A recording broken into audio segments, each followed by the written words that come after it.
crossing the Rubicon. You've probably heard that phrase, right? In sports, politics, everywhere. Yeah, it means hitting that point of no return. Exactly. That one moment where you make a huge decision and, absolutely everything is about to change because of it. And today we're going right back to the source. We're talking about Julius Caesar, the Roman Republic, and the actual tiny river that gave us that phrase. We're going to break down how the ambition of just one man could start a civil war and, well, turn a democracy into an empire. To really get it, you first have to understand just how successful Julius Caesar was.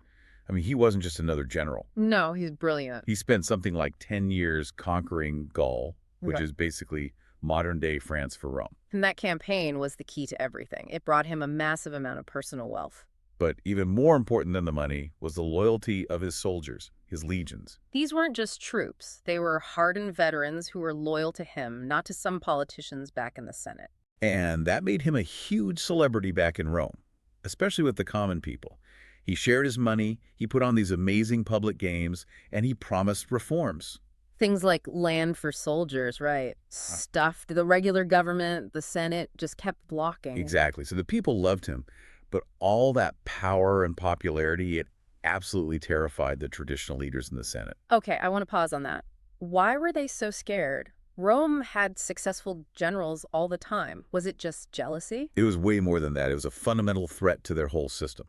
The Republic was built on the idea of shared power. No single person in charge. Right, and they were afraid Caesar wanted to be a monarch, a king. And for Romans, I mean, they had gotten rid of their last king 500 years earlier. They hated the idea. That fear of kings is so important to understanding this. So how did they try to protect themselves from a guy like Caesar coming home with a private army? They used geography as a legal line in the sand, and that line was the Rubicon River. Which is funny because it wasn't some huge river, was it? Not at all. It was actually a pretty small, shallow stream up in northern Italy. Right. But legally, it was everything. It was the official border between Caesar's province and Italy itself, the heart of the Republic. And the law about that border was strict. I mean, absolutely no exceptions. It's crystal clear. Any general on his way home from war had to disband his army before crossing into Italy. So you leave your soldiers behind, you give up your command, and then you can come home. Yep. To cross that river with an active army was, well, it was treason, a capital offense. That little river was supposed to be a constitutional firewall. But to get why Caesar was standing there in the first place, we have to look at the political deals that all fell apart. Right, because this didn't happen in a vacuum. Before all this, there was a secret power alliance. They called it the First Triumvirate. This was Caesar, the military guy, Crassus, who was the richest man in Rome, The money guy. and Pompey the Great, who was, at the time, Rome's most famous general.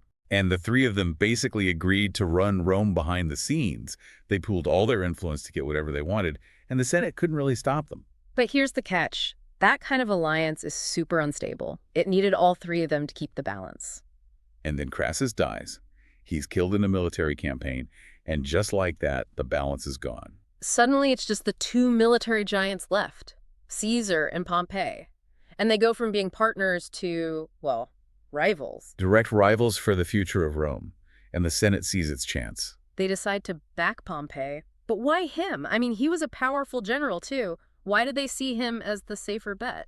It was a simple calculation. Pompey was already in Rome, and he didn't have his army with him. He seemed more traditional. More willing to play by the old rules. Exactly. Whereas Caesar was out in Gaul with this massive loyal army, and he was already seen as dangerously popular with the masses.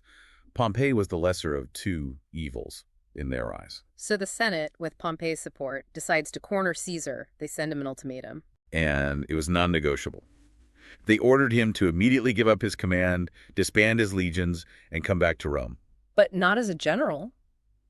As a private citizen. And Caesar knew exactly what that meant. Without his army, without the legal immunity of his office, he'd be arrested the second he got to Rome. His enemies would put him on trial, and that would be the end of his career, or his life. It was political ruin, guaranteed.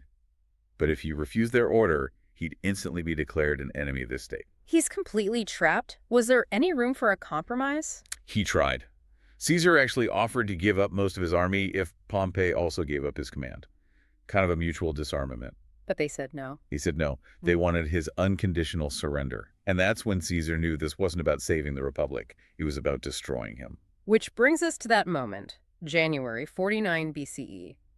Caesar is on the banks of the Rubicon with his favorite legion. Imagine the tension. I mean, that's a physical line on the ground separating his old life from treason and civil war. The sources say he actually hesitated. He stood there for a while, just thinking it all through. He knew what it meant, and then he gave the signal. He told his men to march. And as they crossed, he's supposed to have said it.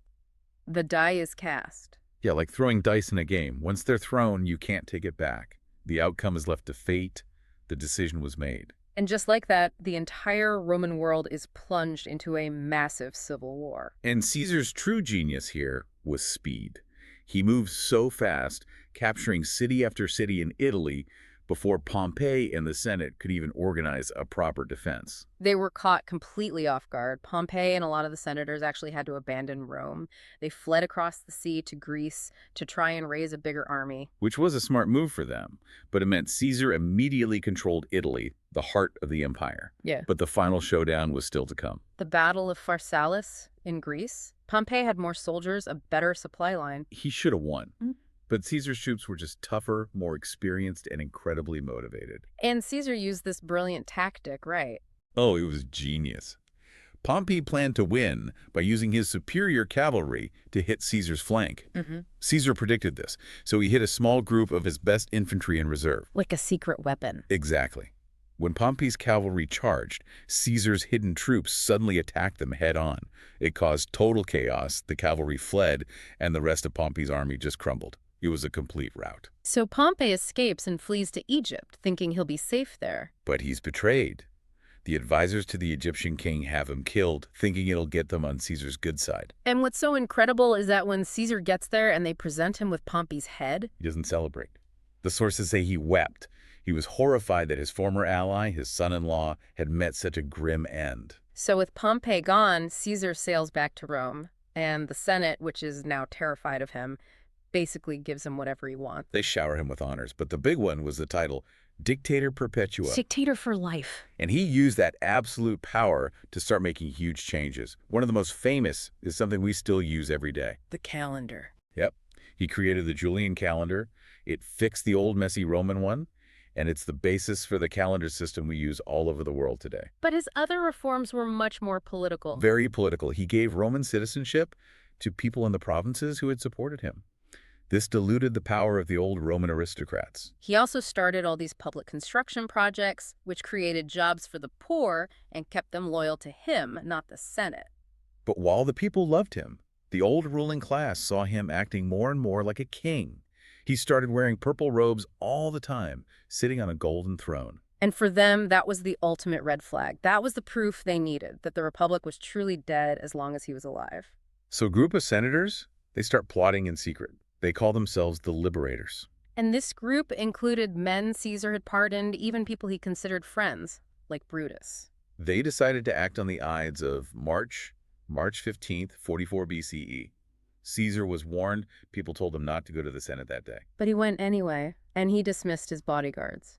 The conspirators surrounded him, pretending to ask him for something, and then they just pulled out daggers they'd hidden in their togas and attacked. He was stabbed 23 times. And the legend, the story that's been told for 2,000 years, is that he only stopped fighting when he saw his friend Brutus among the attackers. Then he just covered his face and died, at the foot of a statue of his old rival, Pompey.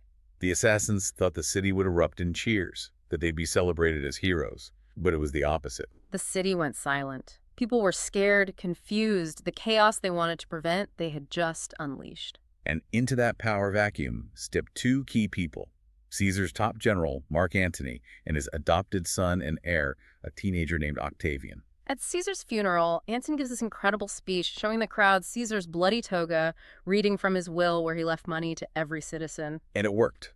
The public went wild with rage, and the assassins were forced to flee for their lives. Which, of course, led to another civil war. Another one. First, Antony and Octavian teamed up to hunt down and defeat the assassins.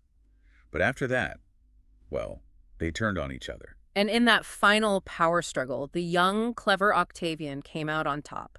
He became the sole ruler of the Roman world. But he was smarter than Caesar. He learned from his great-uncle's mistakes. He didn't call himself a king or dictator for life. He kept the Senate around, all the old traditions, but he held all the real power himself. He took the title Augustus and became Rome's first official emperor. And that's it. The Republic was officially over. The Roman Empire had begun. And it started this long period of peace and stability, the Pax Romana. But the price for that peace was freedom.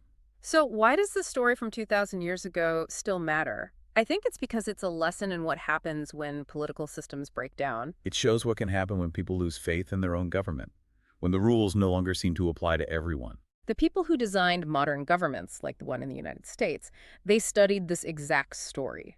They created things like checks and balances specifically to try and stop another Caesar from rising. That moment Caesar crossed the Rubicon, it proved that the rules and laws that protect a democracy are only as strong as the people who are willing to defend them. And that's a lesson that is always relevant. Good luck with your studies.